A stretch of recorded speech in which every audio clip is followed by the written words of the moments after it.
Hello and welcome to the Milan Talk podcast. I'm your host, Meet Paul, and in today's pod, we'll be looking back at the 2-2 draw with Napoli. I'll take a closer look at some of the key moments in the game, player ratings, and of course your thoughts at full time on Twitter.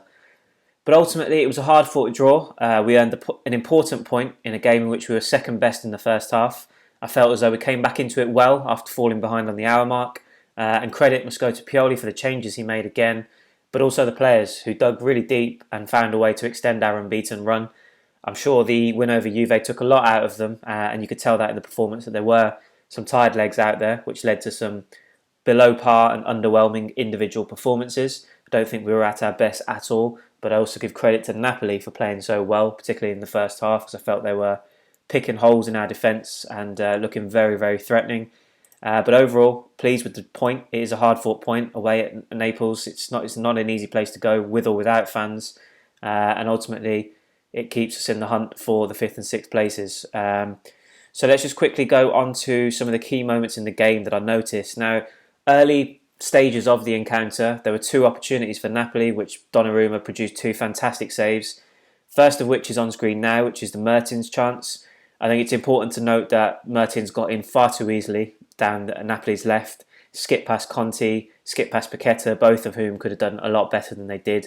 And it had to draw out a massive save out of Donnarumma early on to keep us at 0-0. Now, looking at this image and the next one thing that I've noticed about us, and it actually haunted us for Napoli's first goal as well, is the inability to kind of be alert to the rebounds. Now, fortunately on this occasion, Donnarumma gets a strong hand to it and tips it round the other side of the post rather than back into the danger zone. But if you look at the screen, there's two Napoli players there ready to pounce on any opportunity. Theo potentially could get back in time, but as you'll see now in the second image as well, it's something that we seem to be struggling with in terms of that space in the middle of our defence when we get exposed down the flank. And on this occasion, it was Calcio with the shot. Again, Donnarumma with another fantastic save. But if you go and look at the goal again, similar situation. Di Lorenzo had the initial opportunity and he was on hand. The first person to pounce on the rebound and put it away with literally no one near him. It's something to work on. And again, this various situations where Kaya was drawn out of position and Romagnoli had to come across. So we're all a little bit disorganised and all over the place. But it's something that I noticed, and hopefully Donnarumma doesn't push too many opportunities back into the danger zone. But if he does, I do feel as though that's something we need to work on in terms of our defenders being on their toes and making sure that they're ready to clear the lines if Donnarumma needs them to get involved. Then moving on to a more positive note, looking at our first goal, just this absolutely superb pass from Ismail Benacer. Now the move actually starts a lot further down the line, starts from Donnarumma, brilliantly composed and patient build-up play, and it was one of our best moves of the first half in a half that we actually really struggled in overall. But this pass was absolutely beautiful. As you can see from the screen, takes out 4 Napoli players with one pass, and that is something that Benacer does absolutely brilliantly. Normally in more of a deeper position on the pitch, we don't often see this in the final third because he's normally doing his defensive duties as well. So it was great to see him get forward and have an impact on the game in this way. But yeah, just a brilliantly threaded pass through the Napoli midfield and defence to take them all out. Rebic is there calling for the ball, the space is in front of him, Benacer sees that, plays the perfect pass, and then of course Rebic puts on the assist for Theo. Now again, looking at the second image, it's a brilliant assist in the sense that he's picked his head up, he's cut back in on his left, and he's picked Theo out at the back post, so credit for Rebic for that. But then also the finish was brilliant as well, I felt, from Theo. Took his time, technique-wise brilliant, into the ground and into the back of the net. And it's just great to see him back on the score sheet once again after a long time. But just brilliant in terms of his ability to ghost in at the back post, loses Callahan, and he's able to have a decisive impact on the game. So that's something we've missed from Theo, and it's good to see him back amongst the goals. But really great individual bits of play from Benacer and Rebic in the build-up, and like I said, from the likes of Donnarumma and others in the earlier build-up to the move as well. And then finally, I actually want to pick out something that I found really interesting in terms of giving credit to Napoli. Now, Mertens scored the second goal, of course. Fortunate in the way that it took a deflection off Romagnoli to beat Donnarumma. And I felt as though we could have defended the ball out on the right in this situation with Theo going across to Callahan. But just absolutely brilliant movement from Mertens, and I kind of want to give credit to him as opposed to being too critical to our players. Now, as you can see from the image, Benacer knows he's there. He thinks he's got his run worked out, and he's just marking him. He's looking over his shoulder, ready for Mertens to make that move. But as all good centre forwards, you don't really consider Mertens as a typical centre forward given his stature. But as he's proven over the years now, he's brilliant at it. But just really, really clever movement to lose Benacer, get in front of him, get into space to have the shot on target. And Romagnoli should, in fairness, we've seen Romagnoli clear this kind of ball millions of times this season. I know that's an exaggeration, but whether it's across in the air, across the ground, Romagnoli at the near post has more often than not been there to snuff out the danger and clear the lines and kind of just kill the attack. On this occasion, unfortunately, he didn't see it coming, and that's, like I said, you've got to give credit to Mertens. It was a bit of a poor goal to concede in terms of the way we should have snuffed it out earlier on, but I have to say it was wonderful movement from Mertens, and that's something again that we'll have to work on in terms of the communication between Benacer and the back two to make sure that the attacking on the opposition attackers can't do these kind of things. And I said this before the game in my preview piece. One of the key battles was going to be Mertens versus Romagnoli and Kaya, purely because of his movement, his pace, and his ability to find space around the pitch. We saw that with Ronaldo causing the two problems against Juve in the last game, and I felt as if this was going to be another issue for them. And unfortunately, Mertens was able to have a decisive impact on the game, but as overall, like I say, there was some positives to take from our second half performance in particular, and just an excellent way to battle back and dig deep to get a point at least from the game and stay unbeaten since the restart. So moving on to the player ratings, kick things off with Gigio Donnarumma as usual. I'm going to give him a 6.5. I think his distribution was a bit sketchy at times. He produced some really crucial saves as well though, particularly in the first half as I noted earlier. Kept us in the game, could have been 2-0, 3-0 down. But he stepped up and delivered, even though he's not had much to do in recent weeks. He shows that level of concentration that's needed for a top goalkeeper to be on hand and alert when he needs to step up. And yeah, I'm not going to criticise him too much for the goals. You could argue that he probably could have done better on both, but I think he did well initially to keep the first one out, and then the deflection for the second certainly made it more difficult for him. So 6.5 for Gigio. Andrea Conti gets a 5, unfortunately. I think this was a real step back for him this weekend. I think he's shown improvement in recent weeks, but on this occasion he just looked vulnerable, shaky defensively, was caught out of position, and just Insigne gave him nightmares, as well as the fact of having Mario Rui on the overlap causing him more problems and headaches. So poor performance from him, step back, and hopefully there's a bounce back game for him against Parma coming up. But yeah, 5 out of 10 for him. Simon Kjaer gets a 6.5. I think it was another solid display from him, went about his business with minimal fuss, cleared up danger efficiently. I think personally he was the most impressive of the back line in terms of a defensive perspective, and so I'm going to give him a 6.5. Alessio Romagnoli gets a 5.5. As I've pointed out, I think there's an element of him doing better for both goals, but given they ended up being decisive moments in the game, I've had to mark him down. This wasn't his best performance, and as we've seen on multiple occasions this season, he's normally very good at identifying the threat and getting there and killing the attack. On this occasion, he didn't do that, and that's why I've given him a 5.5. Theo Hernandez gets a 6.5. I think he needs to improve defensively still. Callahan caused him problems with his movement and cleverness to get in behind it and test him at times. But brilliant goal, really, really well taken, and top class to break the deadlock to put us ahead. So I've given him a 6.5. Frank Kessie, 100 SerieA appearances up for Milan, 6.5 for him. I think he showed just absolutely brilliant focus for the penalty. He had to wait so long to put it away. Kept his concentration, showed superb accuracy, and got us the equaliser, which was crucial at that point. So 6.5 for him. And like I said, I think Napoli outplayed us in midfield at times, particularly in the first half. I think we struggled to kind of close that space between the midfield and attack. And Mertens, Insigne, Callahan, Fabian Ruiz, Zielinski, they were all picking up space in our half and really, really outplaying us, which was a worrying sight at first. So there were struggles for Kessie at some stages, but I think once we got back into the game, he looked a lot more in control and gave us a bit more of a foothold in the game. So definitely improved as the game went on. Ismail Benacer gets a 6, similarly to Kessie in many ways, struggled in the first half with Napoli on top, but I think he grew into the game as well, started a bit more positively in the second half, a bit more of an influence. Not quite at his best still, but very important nonetheless, and obviously was crucial in us getting us a point. Lucas Paquita gets a 5 out of 10, and this comes with an asterisk because I believe it was another mistake from Pioli in terms of playing him on the wing. Now, we saw him struggle against Juan Cuadrado against Juventus, having to track back, having to be the defensive presence on the left flank on that occasion. And we saw a similar situation develop against Napoli as well, where he had to really focus on stopping Mario Rui, rather than having the attacking influence that he should be having in this team. So it's a little bit unfair in that sense that we're marking him down to a 5, because I think part of it was out of his hands. I think you have to play him through the middle where he can be more decisive, and he's got more of a shot at containing the threat of the opposition midfielder rather than a fullback that he can often lose in terms of pace. So a little bit disappointing that happened again. But that said, he should be having more of an influence. He should have done better. When he had possession, I think he gave away the ball too much, very sloppy in possession at times.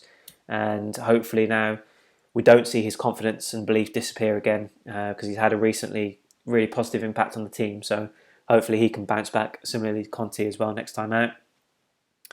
Ante Rebic gets a 6.5, never stopped pressing, never stopped chasing. His work ethic is always spot on. Like I pointed out earlier, provided the assist for Hernandez's goal. So even though he didn't score himself, he's still having a direct, decisive influence on games.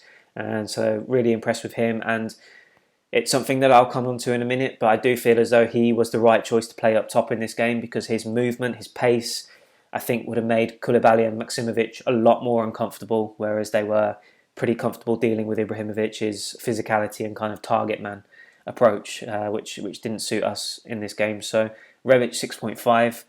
Çalhanoğlu gets a 5, similarly to Paqueta. Don't really think he had much of an influence in our attacking play. Looks sluggish, wasteful on the ball. Whether that comes down to tiredness or coming back from that injury that forced him to start on the bench against Juve. Just spent most of his time trying to win back possession and then got taken off after 60 minutes. So again, another one that we have to look out for. Strong response against Parma in midweek. And Ibrahimovic also gets a 5 out of 10. I think he showed glimpses of his quality, but as I said, I think we've played into Napoli's strengths in terms of him being out-muscled and marked out the game by the back two. Not the right kind of game for him to influence stuff, because even when he did drop back into space to try and pull the strings, didn't really work as it did against Lazio. I think Napoli were more well-equipped to deal with that and kind of prevent us from having any joy with it. So 5 out of 10 for Ibrahimovic as well. Salamakers 5 out of 10. I think I always enjoy the effort and the work ethic that he puts in, but ultimately he ruined his own night by picking up 2 quick yellow cards and getting sent off.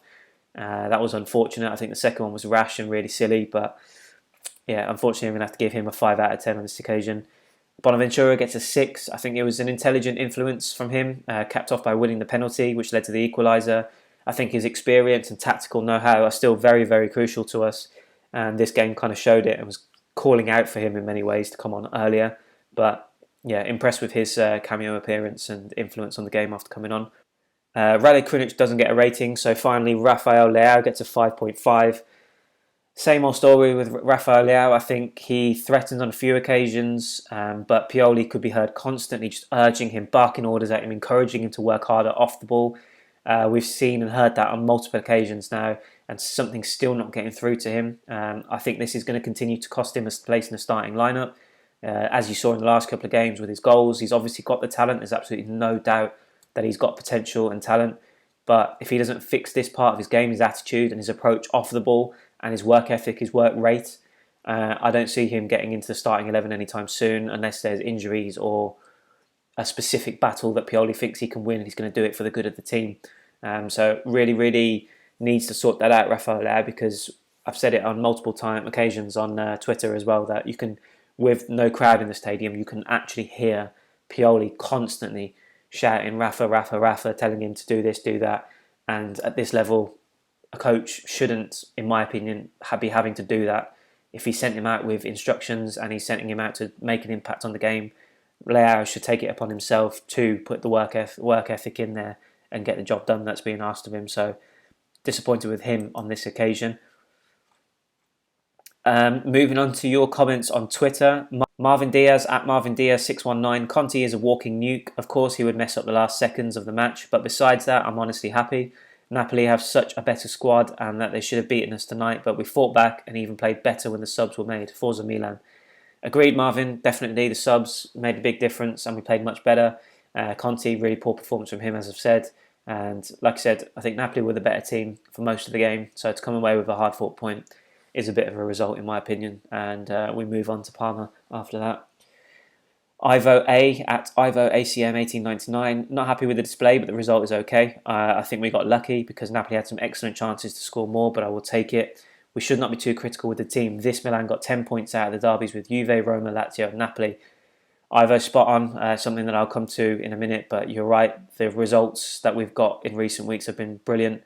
And, fingers crossed we can now build on that moving forward and take the positives away from this performance and result and keep it going, keeping our momentum and belief strong.